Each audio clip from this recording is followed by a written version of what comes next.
Hello दोस्तों, नमस्कार। आज का टॉपिक हमारा रिलेशनशिप पे रहेगा और रिलेशनशिप भी हम हस्बैंड वाइफ के रिलेशंस को लेके चलेंगे। देखो, आज की जनरेशन है काफ़ी अवेयर है, काफ़ी इंटेलिजेंट है और काफ़ी एजुकेटेड है।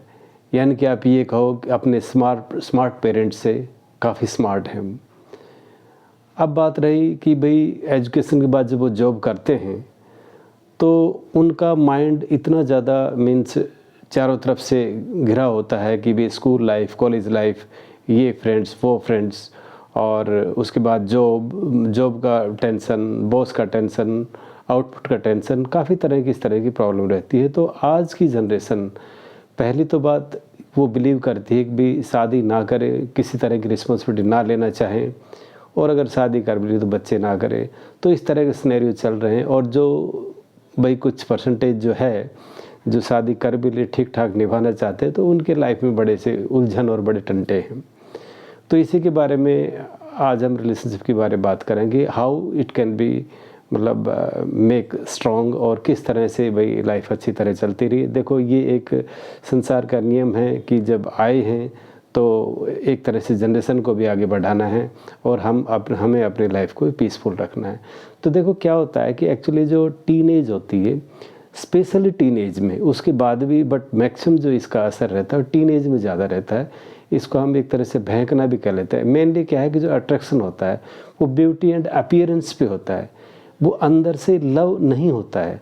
जो टीनेज होती है या टीनेज के कुछ सालों के बाद का जो हम लें कि भाई 23-24 तक का साल उसमें लेके जाएं, तो वो जो अट्रैक्शन होता है वो अपीयरेंस का और वो ब्यूटी का होता है। कोई ये कहे कि नहीं भाई मैंने उनको दिल दे दिया, उन्होंने मुझसे दिल ले लिया, तो इस तरह का कोई कॉन्सेप्ट नहीं है। वो एक नेचुरल फिनोमेना है कि मेल फीमेल के एक दूसरे तरह अट्रैक्शंस का जो नेचर ने बनाया हुआ वही है। अब देखो, मैरिज भी करनी है, परिवार भी आगे बढ़ाना है, तो उसमें क्या है कि भाई how we can make a strong bond. इस जो मैरिज इंस्टीट्यूशंस है इसको किस तरह से हम एक स्ट्रॉन्ग बॉन्ड में ले जा सकते हैं। तो जैसा मैंने कहा है कि भाई जो अट्रैक्शन होता है तो इसकी एक स्टेजेस होती है। सबसे पहले आप ये कह सकते हैं कि भाई हनीमून पीरियड। तो हनीमून का मतलब ये है कि इनिशियल जो एक्साइटमेंट और जो एक दूसरे के प्रति इन्फ्लुएंस, और आप ये कह लो कि भाई एक दूसरे के प्रति एक जो स्ट्रॉन्ग अट्रैक्शंस होता है अपीयरेंस और ब्यूटी के कारण, तो वही एक्साइटमेंट का जो फेस है, that face is only you can से हनीमून। इसके बाद जो हमारी सेकंड स्टेज आती है, तो सेकंड स्टेज में भाई क्या है कि उसके बाद जब कोई नज़दीक आता है मेल फीमेल, तो फिर क्या है कि नज़दीक आने के बाद उनको एक दूसरे से कंफर्टेबल जोन चाहिए। उसकी सेकंड स्टेज क्या है कि एक दूसरे के पास, एक दूसरे के साथ वो काफ़ी कंफर्ट महसूस करे, यानी कि अपनी कोई बातें नहीं छुपाना, एक दूसरे शेयर करना। और भाई ये नहीं कि भाई इनके सामने मैं ये नहीं बताऊं, उसके सामने ऐसा लगूं, उसके सामने। कंफर्ट जोन ऐसा होता है कि दोनों फ्री स्टाइल रहते हैं, दे फील वेरी कंफर्टेबली कि भाई हम मतलब एक दूसरे के लिए बहुत ही, यानी कि किसी तरह का हमारे पास कोई रेस्ट्रिक्शंस या ऑब्स्ट्रक्शंस नहीं है और हम बहुत ही कंफर्ट जोन में हैं, किसी तरह का हमें कोई अनकन्वीनियंस नहीं है। तो ये कंफर्ट जोन होता है, जो एक हनीमून की सेकंड स्टेज है, that is comfort zone. Comfort zone के बाद आता है कमिटमेंट। कमिटमेंट में क्या है कि मैरिज हो जाती है और मैरिज के बाद भाई मैरिज होने के बाद और वो किस तरह से उनको आप भाई आगे बढ़ाना है, क्या क्या जिम्मेदारियाँ आई हैं, और एक तरह से जो मैरिज स्टेशन में बन जाने के बाद उसमें काफ़ी रिस्पॉन्सिबिलिटीज़ आ जाती है। तो वो एक तरह से उनकी रिस्पॉन्सिबिलिटी या वो जो स्टेज कह लो एक तरह से कमिटमेंट स्टेज होती है। अब देखो, जब शादी हो जाती है तो हनीमून पीरियड में कुछ और थॉट्स होते हैं, कुछ और अट्रैक्शंस होता है। जब कमिटमेंट में आए तो थोड़ा सा लगा यार सब बातें वो हवा में थी और एक्चुअली रियल लाइफ तो डिफरेंट है। तो लेकिन उसको हम कैसे, उस डिफरेंट को कैसे इजी बना सकते हैं, उसके लिए कुछ टिप्स भी हैं। कि सबसे पहले तो क्या है कि एक दूसरे की जो कम्युनिकेशन स्किल है, जो कम्युनिकेट करते रहो और एक दूसरे को मतलब क्या है कि communication is the key to make a by relation strong बनाने में, और it is a very helpful जो कम्युनिकेशन होती है। कम्युनिकेशंस के बाद अब ये कहोगे कि भाई जो इमोशंस होते हैं उनको मैनेज कैसे करें। यानी कि जो हमारे इमोशंस भाई एक दूसरे के प्रति अगर हम ये फील करें भाई कोई इमोशंस अगर आवा तो उसको मैनेज करना है कि कोई ज़्यादा एक्साइटमेंट नहीं दिखाना, कोई एबनॉर्मलिटी नहीं लाना, और एक दूसरे के भाई प्रति आप ये कह सो कि इमोशंस को और बड़े ढंग से मैनेज करना। फिर कॉन्फ्लिक्ट रिजोल्यूशंस, भाई जो कॉन्फ्लिक्ट्स कभी अगर आ भी गए तो उसको हम कैसे रिजोल्व करेंगे, तो उसका एक मतलब दोनों का ही इंटेंशन रहना चाहिए कि भाई चलो ठीक है, कोई बात इस तरह का कॉन्फ्लिक्ट है तो हम इसको इस तरह से सोल्व कर लेते हैं। और इसमें देखो सबसे बड़ा जो फैक्टर है trust and loyalty. Trust and loyalty अगर रिश्ते में नहीं है, अगर रिलेशनशिप में ट्रस्ट एंड लॉयल्टी नहीं है तो रिश्ता आगे बढ़ेगा नहीं। तो 4 टिप्स मैंने आपको दी है कि भाई आपका जो ट्रस्ट है वो एक दूसरे पे रहे, लॉयल्टी रहे, और भाई आप ये कह सकते हो कि भाई इमोशन को उसको अच्छी तरह से मैनेज करो, कॉन्फ्लिक्ट को रेजोल्यूशन करो, और कम्युनिकेशन चलता रहना चाहिए, कम्युनिकेशन बंद नहीं होना चाहिए। तो ये हमारी एक तरह से भाई ये टिप्स होगी। अच्छा, उसमें क्या है कि भाई कई बार क्या कहते हैं कि भाई जब मैरिज हो जाती है तो एक्चुअली व्हाट इज़ दी आप कह सकते हैं गोल क्या है।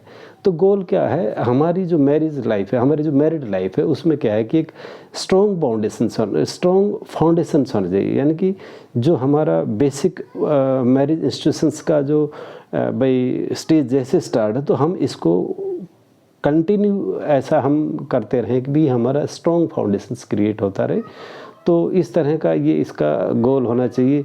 और उसमें ये है कि कोई एक दूसरे के प्रति किसी भी तरह का मतलब रेस्ट्रिक्शन ना हो और एक दूसरे को साथ लेके ग्रो करना चाहिए। यानी कि दोनों को ही ग्रो करेंगे तभी एक तरह से हमारा स्ट्रॉन्ग फाउंडेशंस होगा, और एक दूसरे का हम रेस्पेक्ट करेंगे, दूसरे लव। देखो रेस्पेक्ट भी एक ऐसी चीज़ है, एक दूसरे का अगर मन से रेस्पेक्ट करोगे तो आपकी लाइफ बड़ी अच्छी तरह से चलती रहेगी, कहीं कोई डिस्टर्बेंस नहीं आएगा। और कोई अगर कॉन्फ्लिक्ट्स भी जो होता है तो उसको रिजोल्व आप कर लो, इस तरह से आपका भाई काफ़ी अच्छा मतलब लाइफ चलेगा। तो इसमें क्या है कि एक दूसरे को साथ लेके चलना, अच्छा फाउंडेशन क्रिएट करना, और भाई एक दूसरे को ग्रो के लिए भाई उत्साहित करना, किसी को में हर्डल नहीं बनना। तो ये एक मैरिज के गोल है। तो इसमें इस तरह की लाइफ, इसमें बहुत से मेथ होते हैं। मेथ में मीन्स क्या होता है कि कई बार क्या होता है कि भाई मैं अनकंडीशनल लव करूँगा तो ये हमारा भाई चाहे कितना भी हमसे नाराज़ हो जाए but I will love unconditionally, हमारा मतलब इस तरह चलेगा। क्योंकि लव भी अकेला कुछ कर नहीं सकता। अगर और तरह की प्रॉब्लम्स लाइफ में हैं तो अकेला लव, एक तरफा लव उस चीज़ को आगे नहीं ले जा सकता। तो ये भी आप एक अच्छी तरह मान लीजिए, ये भी एक मेथ है। सोलमेट, आप ये कहो मेरा जीवन साथी परफेक्ट मैच होना चाहिए। आजकल खुद हम अपने आप में परफेक्ट नहीं हैं। आप खुद ये एनालाइज करो, जो भी आपका नियरेस्ट, जो नियर एंड डियर है, आपका फ्रेंड है, पेरेंट्स है, ब्रदर है, सिस्टर है, कोई किसी में भी देखो, आप ये कहोगे कि भी मतलब इसमें परफेक्शन है। परफेक्शन तो आप ये कह सकते हो कि परफेक्शन बेसिकली इट डिले और इट डीरेल दी सिस्टम और प्रोजेक्ट, आप ये कह सकते हो। तो परफेक्शन कहीं कुछ नहीं है, ये आप एक अच्छी तरह से माइंड में सेट कर लियो कि भाई कोई कहे कि भाई मेरा सोलमेट है, जो इसमें क्या है कि परफेक्शन काफ़ी अच्छा होगा, तो काफ़ी अच्छा होना चाहिए। तो इस तरह का आप एक्सपेक्टेशन मत कीजिए, कोई परफेक्शन नहीं होता। तो ये आप ध्यान रखिए। दूसरा क्या है कि रिलेशनशिप में कुछ 50-50 नहीं होता कि भाई आधा ये करेगा तो आधा ये बढ़ेगा, आधा मैं बढ़ूँगा, नहीं। देखो किसी का नेचर किस तरह का होता है, किसी का नेचर कैसा होता है। किसी की जो माइंड की हार्ड डिस्क होती है उसमें एडमेंटनेस रहती है, उनका एटीट्यूड इस तरह है। किसी में क्या है, सॉफ्टनेस होती है। तो जो सॉफ्टनेस रहती है वो डेफिनेटली उसको आगे बढ़ना चाहिए, 50 से आगे 70-80 तक जाना चाहिए। और एडमेंट है वो 50 की कोशिश करेगा तभी 40 तक ही पहुंचेगा। तो ये कभी नहीं सोचना चाहिए ये जितना आगे बढ़ेगा, ये बढ़ेगी तो उतना ही मैं बढ़ूंगा। तो ये भी एक मेथ है कि भाई दोनों की तरफ से अगर बराबर चलता रहे तो चलेगा, दोनों की तरफ से नहीं, जिस तरह का जो फीलिंग है उसको मैक्सिमम उसका एफर्ट डालना चाहिए।